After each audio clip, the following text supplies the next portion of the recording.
আসসালামু আলাইকুম। আমি তন্নি কথা বলছি চট্টগ্রাম থেকে।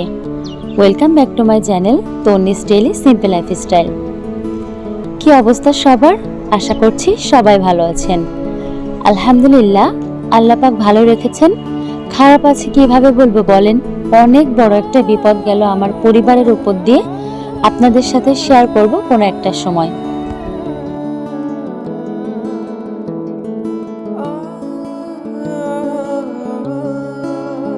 হয়নি এক ফোঁটাও। এখন বাজে সকাল প্রায় 5:30। ছাদে চলে আসলাম ভয়েস ওভার করার জন্য, কারণ সকাল 9টা বাজলেই আমাদেরকে বেরিয়ে পড়তে হবে শহরের উদ্দেশ্যে। যেহেতু মেয়েটা খুবই বড় আঘাত পেয়েছে, গত দিনেই সব কিছু করা হয়েছে, তবে চেক আপের জন্য আজকে আবারও চলে যেতে হবে। তো এটা ছিল কিন্তু আগের দিনের ভিডিও, এই জন্য ভাবলাম যে সকাল সকাল ছাদে যে ভয়েস ওভারটা করে আসি, তাহলে সময় মতো ভিডিওটা আপনাদের সাথে আপলোড করে দিতে পারবো। যার জন্য আশপাশের সমস্ত রকম শব্দ আমার ভিডিওর মধ্যে আসবে। আশা করছি আমার প্রিয় আপুরা প্রত্যেকটা নয়েজকে স্কিপ করে যাবেন, আমাকে যদি ভালোবেসে থাকেন। তো কি করছি না করছি সেটা তো আপনাদেরকে ভিডিওতেই দেখিয়ে দিয়েছি, ওইটা তো আসলে বলার মতো কিছু নেই। একটু আলু ভাজি করলাম, সেই সাথে একটা ডিম ভাজি করে নেব, আর রাতে বেশ কয়েকটা রুটি করেছিলাম, সেগুলোর সাথে করেই খেয়ে নেব। তো আমি যেহেতু সারা রাত ঘুমোইনি, আমার পেটের মধ্যেও ভালো লাগছিল না, তো অনেকগুলো ভাত তরি তরকারি ছিল। আমি সকালবেলা ঘুম থেকে উঠে আগে সেই ভাত তরি তরকারিগুলো খেয়ে নিলাম। আর ইদানিং কি একটা হয়েছে বলতে পারবো না, ছোট মেয়েটা অনেক বেশি ডিস্টার্ব করে, রাতের বেলায় বেশ কয়েকবার উঠে যাচ্ছে, কান্নাকাটি করছে। তো আমি প্লাস মারিয়ামের বাবা, সত্যি কথা বলতে আমরা কেউই একটু শান্তিতে ঘুমাতে পারছি না। তো কি আর করা যাবে বলেন, বুঝতে পারছি না কোনো প্রবলেম হলো নাকি আসলে এমনিতেই করছে বাচ্চা মানুষ, সেটা বলতে পারছি না। তবে খুব অসুবিধা হচ্ছে, ওরও অসুবিধা হচ্ছে, আমাদেরও অসুবিধা হচ্ছে।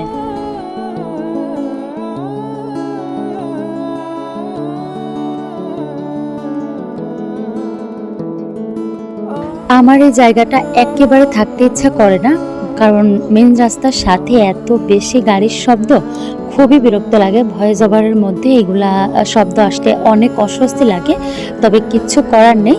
তো যাই হোক, আজকে এটা তো আগের দিনের ভিডিও, আর কালকের থেকেই প্রচণ্ড লেভেলের বৃষ্টি পড়ছে।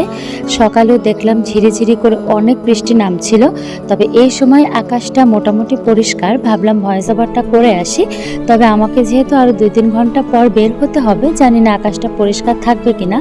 আল্লাহকে অনেক ডাকছি যে আল্লাহ তাআলা যেন আকাশটাকে পরিষ্কার রাখে, কারণ আমার মেয়েকে নিয়ে যাতে আমরা যেতে পারি।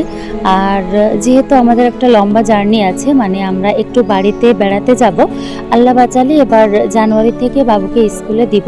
তো ভাবছি যে জানুয়ারি পড়ার আগেই বাড়িতে মাসখানেক থেকে আসি, তো যার জন্য একটু শপিং করতে হবে।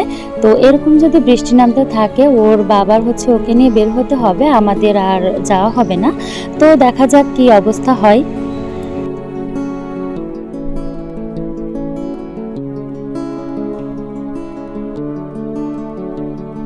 ফিল্টারে একদমই পানি ছিল না, আর পানিতে আয়রন থাকার কারণে উপরে আবার কিছুটা পানি জমেও থাকে। তো একটু দেখে নিচ্ছিলাম যে পানি জমে আছে কিনা। প্রায় 3 বারই বলতে গেলে ফিল্টারে পানি ঢালতে হয়, কারণ আমাদের অনেক বেশি পানি লেগে যায়। তো যাই হোক, এদিকে ফিল্টারে পানি ঢালছি, আর আমার বাসার এই পোর্শনটা অনেক বেশি অন্ধকার, যেটা কিনা আমার একেবারেই সহ্য হয় না। তবে আমাদের আসলে সত্যি কথা বলতে শহরে, আমি আমার হাজব্যান্ডকে জিজ্ঞাসা করছিলাম যে আচ্ছা আমরা শহরে কেন বাসা ভাড়া নিয়ে থাকি না, কি প্রবলেম রয়েছে। তো আমার হাজব্যান্ড বলল যে কোনো সমস্যাই নেই, শুধু একটাই সমস্যা, সেটা শহরে ভাড়া বেশি।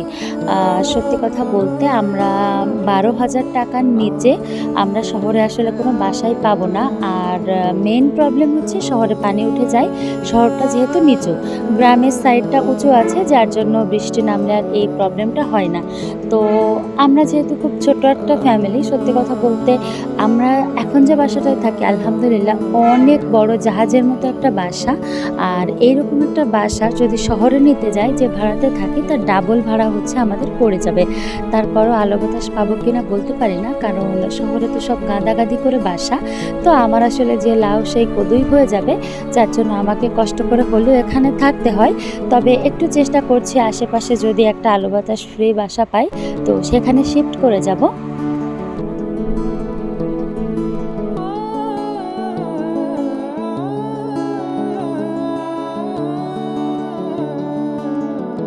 আর আজকের ভিডিওতে আমি অনেক বেশি মিউজিক ব্যবহার করেছি, কারণ ওই যে বাইরের একটা আউট নয়েজ যেটা কিনা আমার মেজাজটাই খারাপ করে দিচ্ছিল। দেখেন, আপনারা আপনাদের সময় এবং এমবি খরচ করে আমার ভিডিওটা দেখবেন, তো আমাকেও চেষ্টা করতে হবে সর্বদা নিট অ্যান্ড ক্লিন সব দিক থেকে চেষ্টা করতে হবে, যাতে একটা সুন্দর ভিডিও আপনাদেরকে উপহার দিতে পারি। সেখানে যদি এই ঘ্যা ঘু প্যাপু লেগেই থাকে তাহলে কি সেটা হলো বলেন? আমার নিজের কাছেই খারাপ লাগে। তবে আমি আসলে পরিস্থিতির শিকার। তো বন্ধুরা, আমি কিন্তু একদমই ভিডিও লাস্ট পর্যায়ে ভয়েসটা দিচ্ছি, আর বুকের ভিতর দুঃখ করছে বাবু কান্না করে উঠলো কিনা। তো আমি এখন বাসায় চলে যাচ্ছি। আপনারা সবাই ভালো থাকবেন, সুস্থ থাকবেন। আর যদি আমার ভিডিওটা ভালো লাগে, এই ছোট্ট বোনটাকে একটু সাপোর্ট দিতে আমার চ্যানেলটিকে কিন্তু সাবস্ক্রাইব করতে পারেন, একটি লাইক দিতে আপনারা ভুলবেন না। তো আপনাদের সবার সুস্বাস্থ্য কামনা করে আজকে আমি বিদায় নিচ্ছি। আল্লাহ হাফেজ, আসসালামু আলাইকুম।